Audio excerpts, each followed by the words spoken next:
Keluarga diplomat Arya Daru akhirnya buka suara nih, setelah selama ini mempercayakan semua proses penyelidikan kepada polisi. Menurut mereka, hasil akhir dari polisi tidak sesuai dengan fakta-fakta yang ada. Banyak sekali kejanggalan yang menutupi kasus ini. Pendapat mereka, Arya Daru tidak mungkin bunuh diri karena memang dilenyapkan secara sengaja. Oleh karena itu, sekarang keluarga Arya berjuang untuk mendapatkan keadilan yang seharusnya. Inilah fakta-fakta penting dan kejanggalan-kejanggalan yang disampaikan oleh keluarga Arya, termasuk melalui kuasa hukum keluarganya. Pertama, keluarga mendesak polisi untuk menyelidiki lebih lanjut terkait 2 orang terakhir yang ditemui Arya di Mall Grand Indonesia. Seorang perempuan berinisial V dan seorang laki-laki berinisial D. Keluarga penasaran apa yang dibicarakan atau dikatakan oleh 2 orang itu, sehingga kok Arya terlihat panik atau mungkin stres setelah pulang bertemu mereka. Bahkan Arya kan sempat dikatakan mampir ke rooftop gedung Kemenlu setelah pulang dari Mall GI. Yang kedua, keluarga Arya Daru mengungkapkan bahwa seorang pria misterius mengirim sebuah amplop coklat pada malam hari setelah penguburan Arya. Amplop itu diterima oleh asisten rumah tangga di rumah saat keluarga sedang melakukan pengajian. Di dalam amplop tersebut terdapat 3 gabus putih berbentuk bintang, hati, dan bunga Kamboja. Keluarga berkata sudah memberikan 3 gabus itu kepada polisi untuk diselidiki. Karena mereka sama sekali tidak mengenal siapa orang yang mengirimkan gabus-gabus tersebut. Apakah amplop itu berisi petunjuk atau sebuah ancaman? Namun sampai konferensi pers polisi yang terakhir, tidak ada kabar apapun nih terkait dengan isi amplop itu dan maknanya itu apa. Kalau kata netizen, gabus hati bisa menggambarkan adanya percintaan terlarang dengan orang lain. Atau bisa juga Arya mengetahui informasi yang berhubungan dengan perdagangan organ hati alias liver. Lalu bintang melambangkan ada petinggi berbintang alias berpangkat yang terlibat dalam kasus ini. Terakhir nih, bunga Kamboja bisa saja memiliki hubungan dengan kasus perdagangan manusia ke Kamboja yang erat kaitannya dengan Jude online. Atau bunga Kamboja ini melambangkan kematian korban itu sendiri. Namun ya, semua ini belum ada yang pasti. Jadi netizen itu hanya nebak-nebak aja kira-kira seperti ini gambarannya. Nah, apakah ini sebuah petunjuk atau ancaman terhadap keluarga korban? Kita tunggu saja eksekusi berikutnya dari polisi terkait.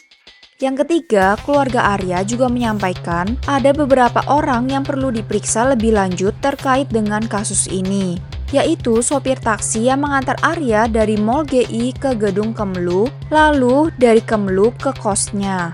Kedua, penjaga kos perlu diperiksa lebih lanjut karena katanya ada pernyataan kalau penjaga kos bilang dia disuruh sang istri untuk menggeser CCTV. Padahal Pita, istri Arya, sama sekali tidak pernah menyuruh penjaga kos untuk mengubah angle CCTV. Karena kemarin tuh kan sempat heboh, kalau CCTV di depan kamar Arya kok angle-nya berubah. Ini tambah mencurigakan kan? Nah, siapa hayo yang mengubah angle CCTV dan apa tujuannya tuh diubah-ubah?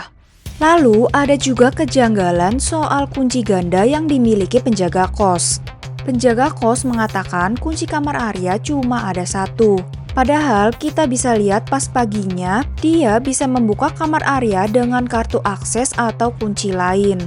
Hal janggal berikutnya nih, si penjaga kos dengan mudah bisa membuka jendela kamar Arya. Karena kalau secara logika jendela yang digerendel, pasti kan gerendelnya itu masuk ke dalam lubang dan itu pasti susah dibuka. Tapi kok ini mudah sekali dicungkil dari ujung kiri bawah kalau kita lihat dari video CCTV yang beredar. Terus kata Pita nih, aneh kalau kamar mandi Arya itu mati. Karena menurutnya Arya selama ini tidak pernah mematikan lampu kamar mandi. Ini kan merupakan kebiasaan-kebiasaan kecil yang hanya diketahui oleh orang terdekat. Jadi kalau ada sesuatu yang berbeda mereka pasti curiga, kok begini?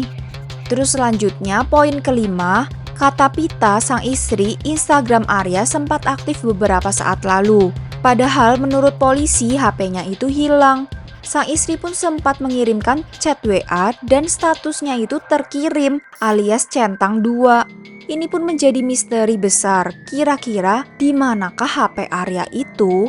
Dan ada apa sih di dalam HP Arya sehingga kok seperti sedang menghilangkan barang bukti penting? Ini yang perlu diselidiki lebih lanjut oleh polisi. Poin yang keenam yang disampaikan oleh keluarga, ternyata Pita, sang istri, dini hari sebelum jasad Arya ditemukan, yaitu sekitar pukul 00.14, sempat menelepon Polsek Menteng sebanyak 7 kali namun tidak diangkat. Jadi Pita ini panik kan, telepon ke penjaga kos, itu nggak diangkat juga, atau salah nomor ya waktu itu. Tapi Polsek Menteng langsung membantah pernyataan tersebut. Karena katanya Pita tidak memberitahu mereka bahwa telah menghubungi Polsek sebanyak 7 kali. Banyak netizen bertanya-tanya, kenapa sih Pita ini panik banget sampai telepon ke sana ke sini? Karena katanya Arya itu adalah tipe orang yang selalu mengabari istri kalau mau pergi kemana dan sudah sampai di mana. Nah, pada malam itu kok HP Arya tidak bisa dihubungi. Jadi Pita ini panik, gitu ceritanya. Lanjut, poin yang ketujuh, keluarga mendesak polisi merekonstruksi ulang kematian Arya Daru dan mengautopsi ulang. Keluarga korban tidak terima dengan pernyataan polisi yang menyimpulkan bahwa Arya meninggal karena bunuh diri. Menurut mereka, yang paling mengenal Arya itu kan keluarganya sendiri. Dan mereka pun selama ini tidak menemukan kejanggalan apapun terhadap Arya Daru. Sang istri juga berkata bahwa Arya tidak memiliki alergi. Tetapi sewaktu di autopsi awal, kok CTM dan paracetamol banyak sekali ditemukan di limpa, ginjal, darah, dan otak korban. Ini tuh membuat keluarga sangat heran. Makanya kan tadi disebutkan bahwa keluarga ingin jasad Arya ini diautopsi ulang yang lebih lengkap dan secara mendalam. Selanjutnya, poin ke-8, menurut sang ayah, Arya Daru itu sudah berjuang selama ini agar bisa mencapai di titik sekarang. Bahkan dia merasa sangat bahagia karena akan pindah ke Finland. Karena di sana lingkungannya itu baik untuk sang istri dan anak-anaknya. Selain itu, Arya juga sudah mempersiapkan pendidikan terbaik untuk kedua anaknya di Finland. Persiapan yang mereka lakukan pun sudah sangat matang.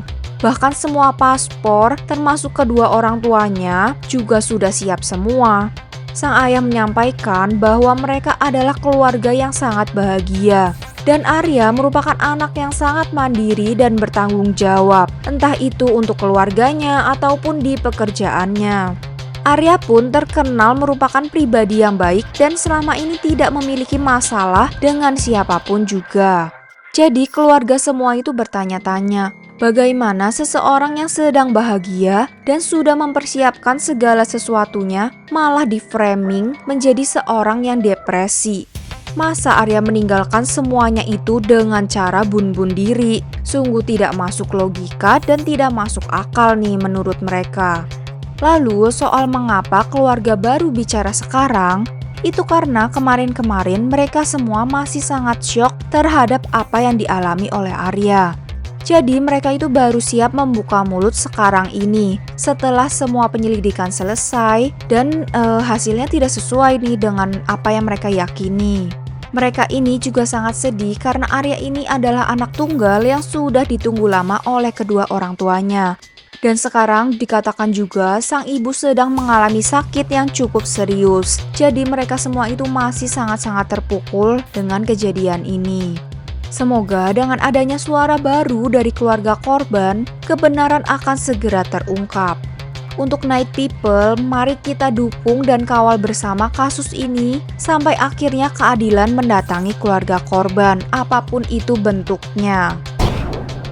Akhir mimpi mohon dukungannya dengan subscribe dan share channel ini. Have a nice dream, Night People.